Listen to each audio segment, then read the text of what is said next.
Do you feel like you've been following all the right tips? You've been posting every single day. You've been following all the best practices. You've been posting at the right times. You make sure your feed is super dialed and your bio is just incredible, but you're still not seeing the results that you were hoping for. Or maybe it's even starting to seem like the more posts you do, the less engagement you get and not more. Did you used to have a lot of engagement on Instagram and all of a sudden you recently saw a huge downturn? Or maybe you've even paid good money to take a course to learn how to grow on Instagram and you're still not seeing the results that you've hoped for. If any of those things apply to you, this is going to be a great video. Well, first, if you're new here, welcome. My name is Lauren, and on this channel, I help hairstylists take actionable steps to actually grow their careers into exactly what they envisioned when they first started in this industry. I've actually done 2 other videos on the topic of Instagram and how to grow your clientele as quickly as possible without thousands of followers. And if you want to check those out, you can click right up here. But there's a few things that I'm going to be changing about my personal strategy for Instagram this year so that I can continue to grow, and I want to share this strategy with you so that maybe you can find some points of inspiration where you can use this for your Instagram as well.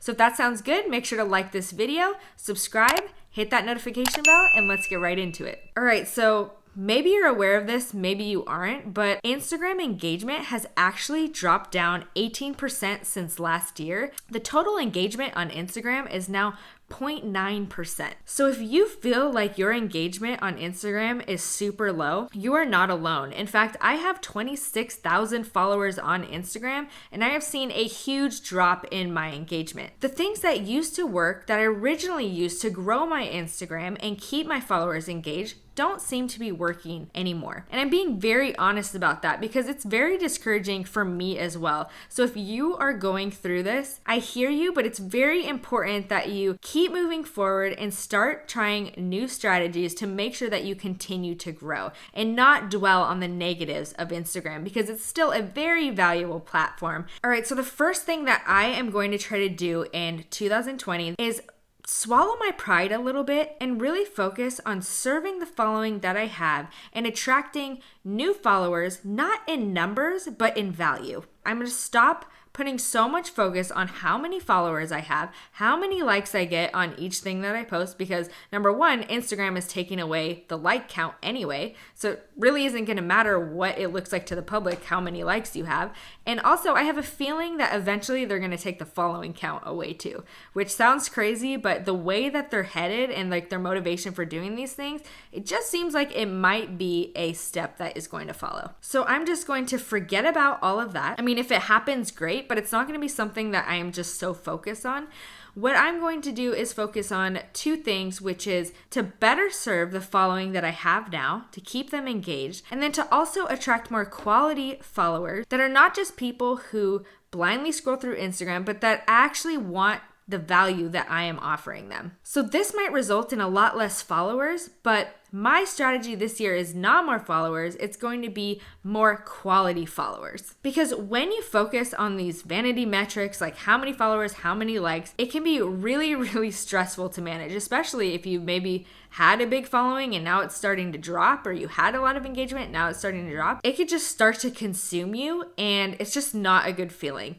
And it's really just not that important anyway, and we all know this, but I'm really gonna make a commitment to not let this bother me so much. And hopefully you, if you're growing your Instagram, you can just kind of release yourself from the stress of worrying about how many followers and likes you have and join me in focusing on using your Instagram for quality followers. All right, so how do I plan to do this? Well, number one is I'm gonna start utilizing Instagram TV a lot more. And the reason is, number one, IGTV is one of their newest features, and I know that algorithms love when you use their newest features. When you use their newest features, it's more likely that you're going to be promoted in the feed, because we know now that even though you have a following count, even though you have people who basically subscribe to, yes, I want to see more from you, Instagram is not necessarily going to show your content to all of the people who said they wanted to see your content. And that is so frustrating. That's the way they're doing it now, so we have to adapt. So what Instagram does now is it kind of shows your post to a few people in your following, and depending on how your post does with those few people, then it will expand out and show it to more of your following, and then eventually outside your following. The second reason that I'm going to utilize IGTV even more is because videos are so much more impactful in showing your audience who you are. And the more that you show your audience who you are, the more you're going to be able to build trust with them. Hence, you're watching a video right now proves my point. Also, videos are a very passive type of engagement, which is really, really great because the more engagement you have, the more Instagram pushes your content to more people. So nobody has to like a video. You don't have to leave a comment on a video. Just the views alone count as engagement. So that's why it's even better to post videos. And you might be thinking, Lauren, I've tried posting videos before. I've gotten sometimes lots of people viewing them, sometimes hardly any people viewing them. Well, there could be so many reasons for that, but I want to encourage you to keep posting them because if you're going to have a post that really takes off and that really gets in front of a lot of people, it's more likely that it's going to be a video than a post. Sometimes we just can't control every single aspect of the algorithm. But we can do things that are going to better our chances for getting more eyes on our profile. The second thing that I'm going to do this year is focus on the engagement that matters. For a long time, my concern was how many likes I got, how many comments I got. But here's the thing you should ask yourself. Do likes get you new clients? Do comments get you new clients? So instead of focusing on these superficial metrics that are more geared toward getting just a huge following, I'm going to focus more on growing a very valuable following rather than a huge one. I want a smaller audience that goes deeper than just liking and commenting on my photos. So what are the metrics that I'm going to pay attention to this year in order to make sure that I am accomplishing that goal? Well, it's kind of awesome because if you have an Instagram business profile or creator profile, one that's just not a basic profile, you have access to all of these different metrics and analytics, and I really encourage you to take advantage of that. There are so many people who say don't have an Instagram profile that's a business account because then they're just going to make you pay for ads. Well, the truth is engagement is pretty much the same across all different types of platforms. So you're only missing out if you're not utilizing the business Instagram profile because you're not seeing all of the valuable analytics that you need in order to adapt and sort of change your strategies for what you're doing. So make sure you have that set up first. So there's 4 different types of engagements that I'm going to really focus on, and I'll tell you what those are, and they're a little bit newer, and then I'll also tell you how I'm going to kind of foster these types of engagements. So number 1 is saves.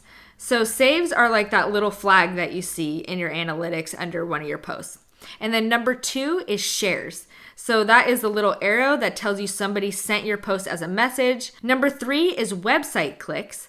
And number 4 is DMs. So what do saves tell me as far as engagements go? Well, when someone saves my photo, that tells me that this is a post that was so important to them that they felt the need to come back to it later. And for this day and age, people having such short attention spans, the fact that they actually want to revisit something later is a huge indicator that you are doing a really good job with your Instagram. And you are putting out content that really matters to people. So what type of content can you post to try to get the most amount of saves on a photo? Well, I would suggest posting content that does one of these 3 things every time you post. So the first thing is you want to do something very inspiring.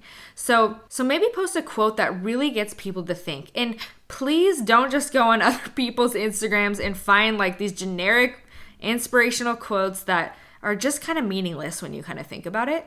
Actually take the time to really find quotes that resonate with you and that you think are really going to resonate with your potential clients. The second thing you want to do is post things that are going to provide a lot of value to your potential clients, be very helpful or very educational. So say people are struggling with growing their hair out. Make sure that you are posting educational resources for them to check out, or maybe just little snippets of advice for people who are struggling with this problem. That is going to get people to absolutely want to save and come back to it. And then the third thing that you want to try to post is something that is going to generate a sense of desire in the people looking at your Instagram profile. So something that makes your potential clients say, oh my gosh, I need this. So those are the 3 types of goals and mindsets that you want to have when you are posting contents to get the max amount of saves. Now, when you start to get a post that does have a lot of saves in relation to other posts that you've done, this is what I suggest you do with that. So a lot of times I know that when I save something, sometimes I forget to go back to it. Actually, a lot of times I forget to go back to it, even though I had every intention of doing it. So if you find yourself with a post that actually got a lot of saves, what I would suggest is maybe a day, maybe 2 days later, posting something in your stories to kind of remind them about that post that you did. So that way they actually end up being reminded to go back to that post, and you end up staying on their mind and in their newsfeed with relevant content that you already know that they like. All right, so the second metric that I want to really focus on is shares. I think we completely underestimate shares and how important those things are. When somebody shares one of your posts with their friends in a group or something, maybe it's not public, maybe it's not to their following and everybody's seeing it, but we already talked about before that just because you share something with your following doesn't mean your entire following is seeing it.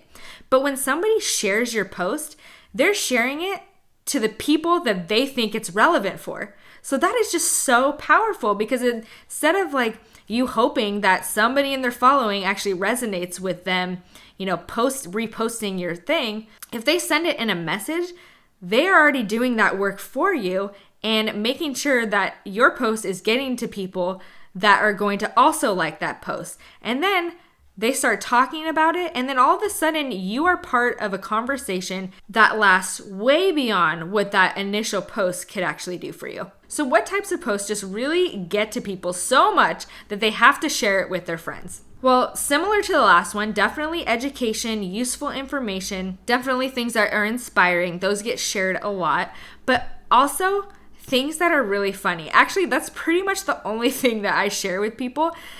Is things that make me laugh. So what I would try to do is actually try to post a lot more humor on Instagram. People are always concerned about making sure that their profile is so pretty and neat and things like that. And that is definitely so impressive to look at. But the thing that really resonates with people is humor. So I would focus on posting things that are pretty funny, and make sure that when you do this, you're not necessarily posting things that other stylists think are funny, because that's just going to go right over a potential client's head. So you want to focus on things that maybe are funny to a client who experiences things at a hair salon on a day-to-day basis, things like that. So you want to put yourself in their perspective and what might be funny to them. So very, very, very powerful. If you can get people to share your content, they're going so much deeper, and the longevity of that post is going so much further than just posting it out and getting some likes and comments. Does that make sense? If that does, make sure to like this video, let me know in the comments. The next thing that I recommend you really focus on this year is engaging in the DMs, in the direct messages. Now, I've talked about this in my other 2 Instagram videos, which you can check out right here, but here's what I want you to know. When someone engages with you in the direct message, that is extremely valuable, and I want us to learn to not take this for granted. I know a lot of stylists who get annoyed when they get a bunch of messages on Instagram, but when someone sends you a message based on a post that you did, that tells you that you have made a very strong impact. They're telling you that they actually want a deeper and more one-on-one connection with you, which is everything. So think about Instagram as a platform and what their goals are. Their goal is to be an interpersonal platform and really just connect people. And the deepest level of connection you could possibly have with somebody on Instagram is through a direct message. So of course, if you are direct messaging people, these are people who are already interested in what you are showing them, and Instagram is going to push your posts into their feeds. So maybe it's not going to as many people as you hope for, but it's going to the right people. Does that make sense? So as far as DMs go, I want you to realize how valuable those are and to really make an effort to make all of those interactions really, really count and make them feel like they matter and that they are valued. And there's a few ways that you can do that. Number 1 is be very approachable. Make sure you respond very quickly and cheerfully. The next thing you need to do is realize that you have the attention of a potential client and you want to take advantage of that. So make sure that you actually have a call to action. So not just responding to messages, but also make sure that you are leading them to a call to action, which is hopefully your application to book with you. Now, if you want to check out my new course on how to build an amazing application to build your dream clientele, make sure to check out the link in the description below. But it's very important to not just engage with them, but actually lead them to a call to action. Take advantage of the attention that you have, because attention is so extremely valuable right now. Nobody has a very long attention span. So if somebody is direct messaging you, they're giving you exactly what you need to go deeper and hopefully eventually book them as a client. Okay, so the next thing that you're going to want to focus on this year is website clicks, because what's the ultimate reason, what's the ultimate goal of even having an Instagram? Is to get people to book with you and to get traffic to your website. So you want to make sure that in every single post, you have some type of call to action that leads them to your website. Now, that call to action doesn't always have to be to book an appointment, go ahead and click the link in the bio. It can be for more information about this, click the link in the bio. Or to learn how I achieved this transformation on this amazing client, make sure to click the link in the bio. So that takes them to the website. It's not telling them to book right away, but it's kind of inviting them to dive deeper into your brand. And once they're on your website, you've optimized that to get them to book with you. And for more tips about what to have on your website to make sure that it is optimized to book clients, make sure to check out last week's video, which I will link up here, because there's some awesome tips on how to do that there as well. So ultimately, I think it's so important to go back to the basics and start utilizing Instagram the way Instagram always intended you to utilize this platform. And that's by creating really deep interpersonal communications through the internet. And in order to do that, you're going to want to start paying attention to analytics that go beyond likes and comments and actually post things that are going to boost those really, really important engagements that actually pull potential clients in further to your brand, further to what you are offering, and therefore giving them more reasons to like and to trust you. And this is ultimately what builds a really strong, loyal clientele. So now I want to leave you with an action step that you can do today to make sure this information doesn't just go right over your head and you never use it again. So what I want you to do is go to your Instagram profile, look at all the analytics of maybe the last 30 posts that you've done. I want you to look at the analytics and see which of these posts had a higher than usual amount of saves, messages, website clicks, or shares. Once you've found one that has a higher than usual volume of one of these metrics, I want you to analyze that post and try to figure out the intent of the people who were either sharing it or saving it, and try to think of what is it about this post that they really, really like or that provoked them to want to take one of these actions. And then you're going to come up with a plan to create more posts just like that. So if you're one of the smart ones who actually took this action step, make sure to come back to the YouTube section. Let me know in the comments what that was and share your ideas with everybody else so that other people watching this video can get some really cool ideas from you and vice versa. Well, I want to thank you guys so much for watching this video. My name is Lauren, and if you are loving this content, make sure to subscribe to this channel and hit that notification bell, because just because you subscribe, just like we talked about earlier with followers, doesn't mean you're going to see all of my videos. So if you want to make sure you catch them, make sure to hit that notification bell. And also for the stylists who want even more information, more education from me, make sure to check out all the links in the description below. And don't forget to say hi on Instagram, and also join my free Facebook group of like-minded stylists who are driven and trying to build and grow their careers. Thank you guys again so much for watching. My name is Lauren, and I'll see you next week.